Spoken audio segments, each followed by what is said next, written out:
move to #1 Alabama at Vanderbilt. This is not a typo. Vanderbilt won 40-35. Nobody got the point, obviously.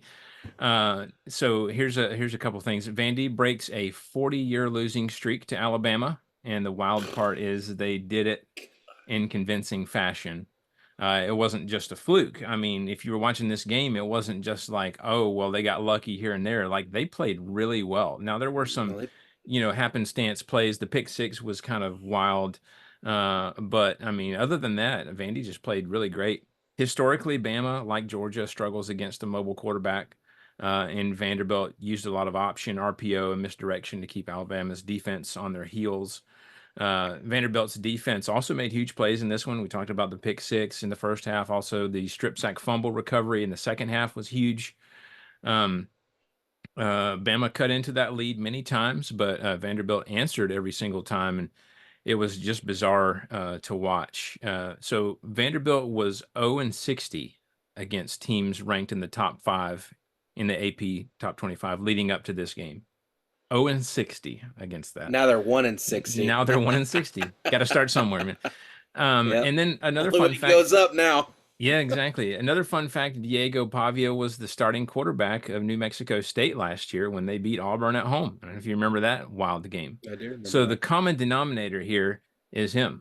And we were kind of joking, Will from the Door Report was on our show last week, and after the game last week, he may want to be on every week. And maybe we're a good luck charm of sorts. I don't know, but he's not allowed on the week that Vanderbilt plays Tennessee. That's not. Oh, there you go. There you go. Go ahead and cancel that weekend. The old saying, winning allows you to forgive a lot of things. Well, Alabama has a lot of things to work on, namely some culture issues brought to light by Malachi Moore and his behavior at the end of that game. And I suspect it wasn't just him, judging by the end zone dances while they're still losing to Vanderbilt. And I have some opinions on that as well. But Matt, I want to get yours. What are you thinking about this game? What were your thoughts? I mean, other than being speechless. I've seen a number of games where a team that's not supposed to be in the running finds a way to win a game. And I've seen blue blood premier teams let things get away from them. And I don't know what happened here. Vanderbilt, I was just looking at actually I was looking at them earlier, but I pulled them back up. I was looking at the team stats. Listen to these numbers. On third down efficiency, Vanderbilt was 12 for 18. That's really good. You're keeping your offense on the field. You're constantly getting first downs. That's a great little thing. As far as their yards go, I mean, they put up 400 plus yards on Alabama, which again, Alabama's not a slouch. It's pretty impressive. And here's another thing that was kind of jumping off the page at me. Vanderbilt had 3 whole penalties in that entire game. 3, and we've been talking for weeks about how penalties are a bit of an issue in the SEC, and they had 3 of them for 20 yards. So that's also something. And then the other thing is no turnovers, so you played exactly the perfect game that you had to play. Again, Pavia did a great job of making sure that he was real safe with the ball. Running backs held onto the ball. Fantastic. No turnovers there. And then the thing that really stands out, and this is something that doesn't get near as much press as I feel like it should, is time of possession. 42 minutes to almost 18 minutes for Bama. Vanderbilt had the ball 90% of that game almost. I'm not a math teacher. That's probably not 100% accurate. But be aware. It was a lot. That's a long time for your offense to be on the field, which just means that Bama's defense, by comparison, is going to be dog-tired by the end of that game.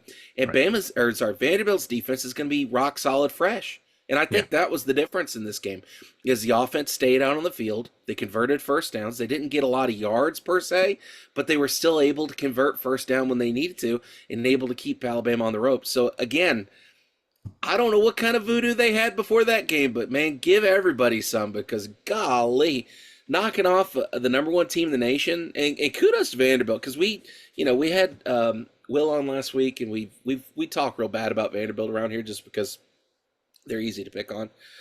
But, man, you want to talk about a fan base that needed that win? Just wow. Yeah. And, you're talking about time of possession. That was really kind of Clark Lee's game plan coming in because obviously he knows how dangerous Alabama can be on offense. and with those, chunk plays and stuff. I mean, look at they scored 35 points in basically 17 minutes, right? Hmm. So they're dangerous, and to his point, they wanted to control that time of possession, and that really, I think, was the biggest difference here that allowed them to hang on in the end. And then also another thing that I really liked that Clark Lee said on another interview was the hardest part of his job has been to change the mentality around the program where the players, everyone just expects Vandy to fail, right? Even when they're winning Hmm. against a good team, everybody's like, "Well, I wonder when they're going to Vandy." Like Vandy has become a verb, Hmm. right? It's like, when are they going to screw it up? And they didn't this time. And sometimes it just takes. I'm not saying Vanderbilt's going to turn into a powerhouse. Okay, let's not get too crazy, but you never know. They had to get a game like this under their belt first to show that, hey, we can do it. And now their confidence is through the roof. They see Hmm. what they are capable of doing. And like I said, it's not like they just got lucky. They played really well against a really good team.